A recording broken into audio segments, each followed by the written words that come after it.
Hello, we're going to start reading a new book called Refugee by Alan Gratz.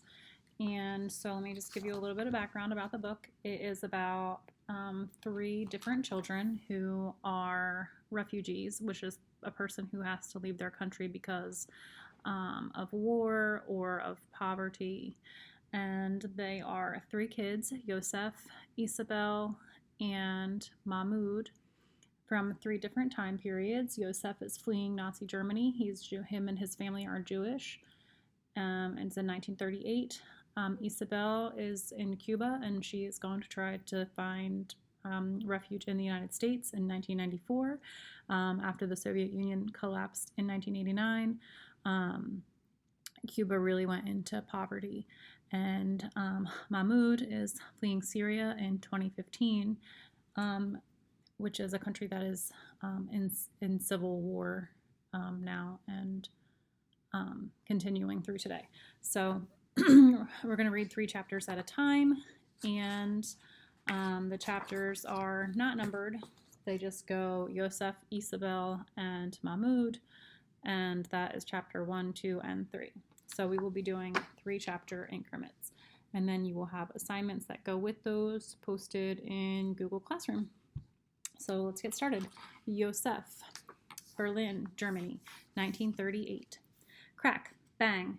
Yosef Landau shot straight up in bed, his heart racing. That sound, it was like someone had kicked the front door in, or had he dreamed it? Yosef listened, straining his ears in the dark. He wasn't used to the sounds of this new flat, the smaller one he and his family had been forced to move into. They couldn't afford their old place. Not since the Nazis told Yosef's father he wasn't allowed to practice law anymore because he was Jewish. Across the room, Yosef's little sister Ruth was still asleep. Yosef tried to relax. Maybe he'd just been having a nightmare. Something in the darkness outside his room moved with a grunt and a scuffle. Someone was in the house. Yosef scrambled backward on his bed, his eyes wide. There was a shattering sound in the next room. Krish! Ruth woke up and screamed in sheer terror. She was only 6 years old. Mama! Yosef cried. Papa! Towering shadows burst into the room. The air seemed to crackle around them like static from a radio. Yosef tried to hide in the corner of his bed, but the shadowy hands snatched him, grabbed for him. He screamed even louder than his little sister, drowning her out. He kicked and flailed in a panic, but one of the shadows caught his ankle and dragged him face first across his bed. Yosef clawed at the sheets, but the hands were just too strong. Yosef was so scared he wet himself, the warm liquid spreading through his nightclothes. No, Yosef screamed, no. The shadows threw him to the floor. Another shadow picked up Ruth by the hair and slapped her. Be quiet, the shadow yelled, and it tossed Ruth down on the floor beside Yosef. The shock shut Ruth up, but only for a moment. Then she wailed even harder and louder. Hush, Ruthie, hush. Yosef begged her. He took her in his arms and wrapped her in a protective hug. Hush now. They cowered together on the floor as the shadows picked up Ruth's bed and threw it against the wall. Crash! The bed broke into pieces. The shadows tore down pictures, pulled drawers from their bureaus, and flung clothing elsewhere. They broke lamps and light bulbs. Yosef and Ruth clung to each other, terrified and wet-faced with tears. The shadows grabbed them again and dragged them into the living room. They threw Yosef and Ruth on the floor once more and flicked on the light overhead. As Yosef's eyes adjusted, he saw 7 strangers who had invaded his home. Some of them wore regular clothes, white shirts with the sleeves rolled up, gray slacks, brown wool caps, leather work boots. More of them wore the brown shirts and red swastika armbands of the Sturmabteilung. Sturmabteilung, Adolf Hitler's stormtroopers. Yosef's mother and father were there too, lying on the floor at the feet of the brown suits. Yosef! Ruth! Mama cried when she saw them. She lunged for her children, but one of the Nazis grabbed her nightgown and pulled her back. Aaron Landau, one of the brown suits, said to Yosef's father, You have continued to practice law, despite the fact that Jews are forbidden to do so under the Civil Service Restoration Act of 1933. For this crime against the German people, you will be taken into protective custody. Yosef looked at his father, panicked. This is all a misunderstanding, Papa said. If you'd just give me a minute to explain. The brown shirt ignored Papa and nodded at the other men. Two of the Nazis yanked Yosef's father to his feet and dragged him toward the door. No, Yosef cried. He had to do something. He leaped to his feet, grabbed the arm of one of the men carrying his father, and tried to pull him off. Two more of the men jerked Yosef away and held him as he fought against them. The brown shirt in charge laughed. Look at this one, he said, pointing to the wet spot on Yosef's nightclothes. The boy's pissed himself. The Nazis laughed, and Yosef's face burned hot with shame. He struggled in the men's arms, trying to break free. I'll be a man soon enough, Yosef told them. I'll be a man in 6 months and 11 days. The Nazis laughed again. 6 months and 11 days, the brown shirt said. Not that he's counting. The brown shirt suddenly turned serious. Perhaps you're close enough that we should take you to a concentration camp too, like your father. No, Mama cried. No, my son is just 12. He's just a boy. Please don't. Ruth wrapped herself around Yosef's leg and wailed, Don't take him. Don't take him. The brown shirt scowled at the noise and gave the men carrying Aaron a dismissive wave. Yosef watched as they dragged Papa away to the sounds of Mama's sobs and Ruth's wails. Don't be so quick to grow up, boy, the brown shirt told Yosef. We'll come for you soon enough. The Nazis trashed the rest of Yosef's house, breaking furniture and smashing plates and tearing curtains. They left as suddenly as they had come, and Yosef and his sister and mother huddled together on their knees in the middle of the room. At last, when they had cried all the tears they could cry, Rachel Landau and her children went to her room, put her bed back together, and she hugged Yosef and Ruth close until morning. In the days to come, Yosef learned that his family wasn't the only one the Nazis had attacked that night.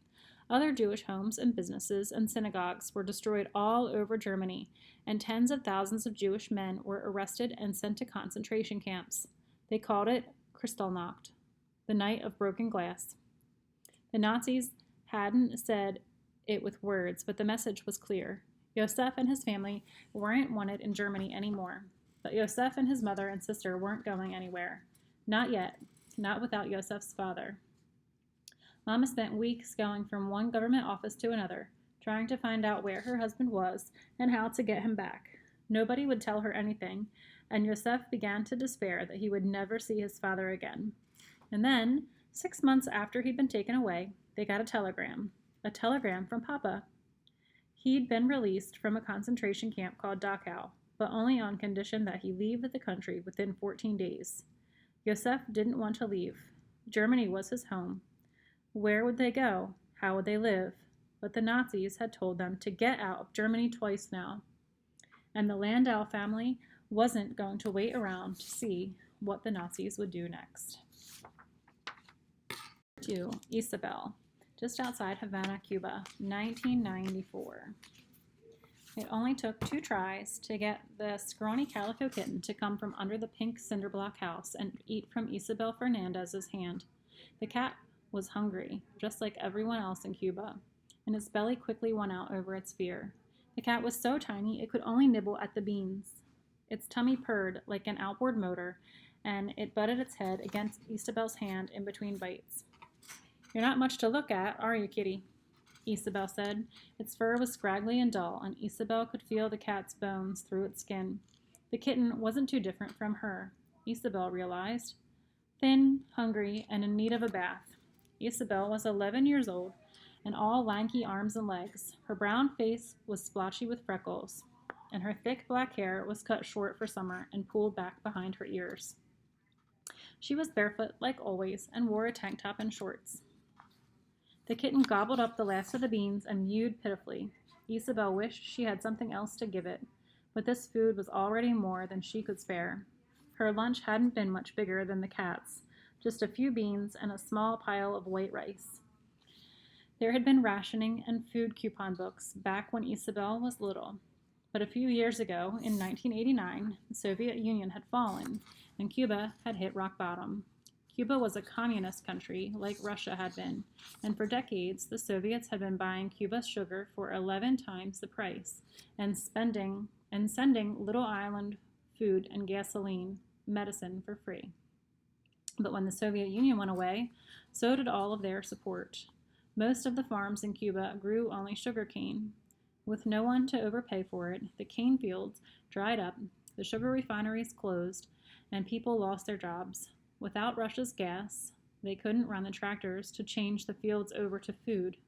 And without the extra food, the Cuban people began to starve. All the cows and pigs and sheep had been slaughtered and eaten. People had even broken into the Havana Zoo and eaten the animals. And cats, like this little kitten, had ended up on dinner tables.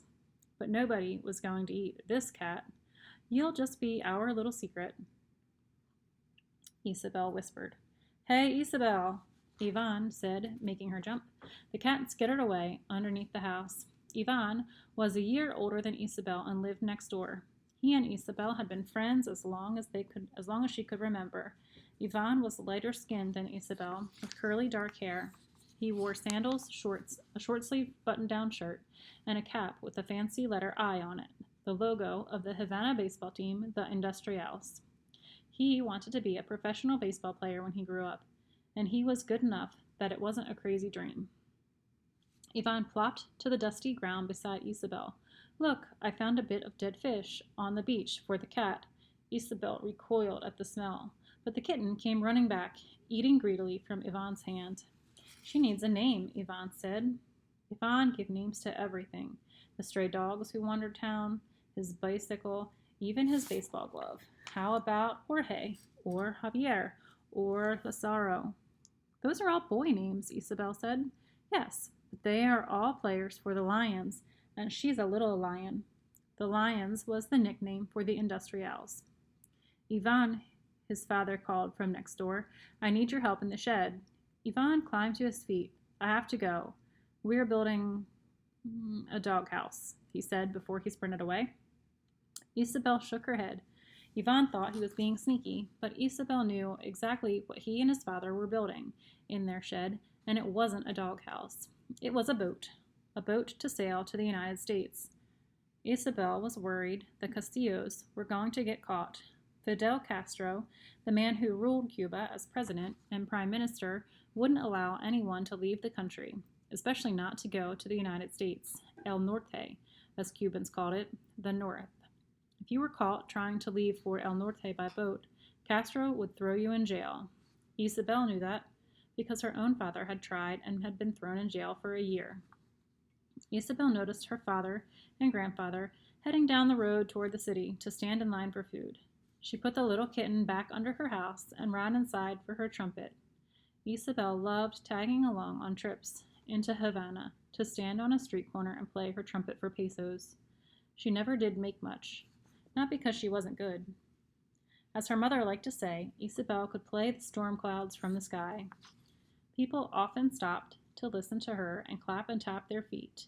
But the only people who could afford to give her pesos were tourists, visitors from Canada or Europe or Mexico. Ever since the Soviet Union had collapsed, the only currency most Cubans had were the booklets you got stamped when you went to pick up your food rations from the store. And food ration booklets were pretty worthless anyway. There wasn't enough food to go around, whether you had a booklet or not. Isabelle caught up with her father and grandfather, then parted ways with them on the Malleson, the broad road that curved along the seawall on Havana Harbor. On one side of the road were blocks of green and yellow and pink and baby blue homes and shops. The paint was peeling and the buildings were old and weathered, but they still looked grand to Isabelle. She stood on the wide promenade where it seemed all of Havana was on display. Mothers carried babies in slings, couples kissed under palm trees, buskers played rumbas on guitars and drums. Boys took turns diving into the sea. Tourists took pictures. It was Isabelle's favorite place in the whole city. Isabelle tossed an old bald cap on the ground on the off chance that one of the tourists actually had a peso to spare. She lifted the trumpet to her lips. As she blew, her fingers tapped out the notes she knew by heart. It was a salsa tune she liked to play, but this time she listened past the music, past the noise of the cars and trucks on the Malison, past the people talking as they walked by, past the crash of the waves against the seawall behind her. Isabelle was listening for the clave underneath the music, the mysterious hidden beat inside Cuban music that everybody seemed to hear except her, an irregular rhythm that lay over the top of the regular beat like a heartbeat beneath the skin. Try as she might, she had never heard it, never felt it. She listened now intently, trying to hear the heartbeat of Cuba in her own music. What she heard instead was the sound of breaking glass. 3. Mahmoud, Aleppo, Syria, 2015. Mahmoud Bishara was invisible, and that's exactly how he wanted it. Being invisible was how he survived. He wasn't literally invisible. If you really looked at Mahmoud, got a glimpse under the hoodie he kept pulled down over his face, you would see a 12-year-old boy with a long, strong nose, thick black eyebrows, and short-cropped black hair. He was stocky. His shoulders were wide and muscular, despite the food shortages. But Mahmoud did everything he could to hide his size and his face, to stay under the radar. Random death from a fighter jet's missile or a soldier's rocket launcher might come at any moment when you least expected it. To walk around getting noticed by the Syrian army or the rebels fighting them was just inviting trouble. Mahmoud sat in the middle row of desks in his classroom, where the teacher wouldn't call on him. The desks were wide enough for 3 students at each, and Mahmoud sat between 2 other boys named Ahmed and Nidal. Ahmed and Nidal weren't his friends. Mahmoud didn't have any friends. It was easier to stay invisible that way. One of the teachers walked up and down the hall, ringing a handbell, and Mahmoud collected his backpack and went to find his little brother, Khalid. Khalid was 10 years old and 2 grades below Mahmoud in school.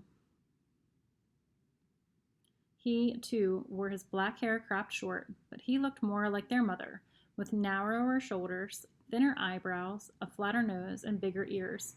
His teeth looked too big for his head, and when he smiled, he looked like a cartoon squirrel. Not that Khalid smiled much anymore. Mahmoud couldn't remember the last time he'd seen his brother laugh or cry or show any emotion whatsoever. The war had made Mahmoud nervous, twitchy, paranoid. It had made his little brother a robot. Even though their apartment wasn't far away, Mahmoud led Khalid on a different route home every day. Sometimes it was the back alleys. There could be fighters in the streets who were always targets for the opposition. Bombed-out buildings were good too. Mahmoud and Khalid could disappear among the heaps of twisted metal and broken cement, and there were no walls to fall on them if an artillery shell went whizzing overhead. If a plane dropped a barrel bomb, though, you needed walls. Barrel bombs were filled with nails and scrap metal, and if you didn't have a wall to duck behind, you'd be shredded to pieces. It hadn't always been this way. Just 4 years ago, their home city of Aleppo had been the biggest, brightest, most modern city in Syria, a crown jewel of the Middle East. Mahmoud remembered neon malls, glittering skyscrapers, soccer stadiums, movie theaters, museums. Aleppo had history too, a long history. The old city at the heart of Aleppo was built in the 12th century, and people had lived in the area as early as 8,000 years ago.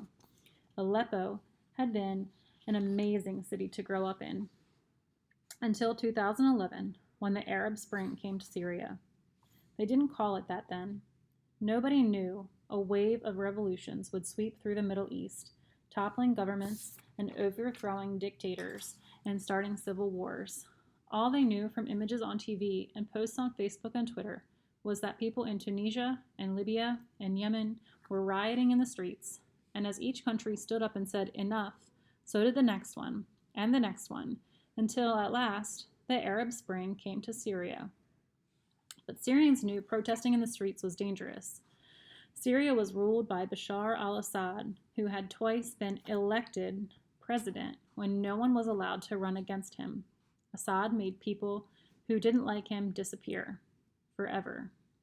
Everyone was afraid of what he would do if the Arab country if the Arab Spring swept through Syria. There was an old Arabic proverb that said, "Close the door that brings the wind and relax." And that's exactly what they did. While the rest of the Middle East was rioting, Syrians stayed inside and locked their doors and waited to see what would happen. But they hadn't closed the door tight enough. A man in Damascus, the capital of Syria, was imprisoned for speaking out against Assad. Some kids in Daraa, a city in southern Syria, were arrested and abused by police for writing anti-Assad slogans on walls. And then the whole country seemed to go crazy all at once. Tens of thousands of people poured into the streets, demanding the release of political prisoners and more freedom for everyone. Within a month, Assad had turned his tanks and soldiers and bombers on the protesters, on his own people. And ever since then, all Mahmoud and Khalid and anyone else in Syria had known was war. Mahmoud and Khalid turned down a different rubble-strewn alley than the day before and stopped dead.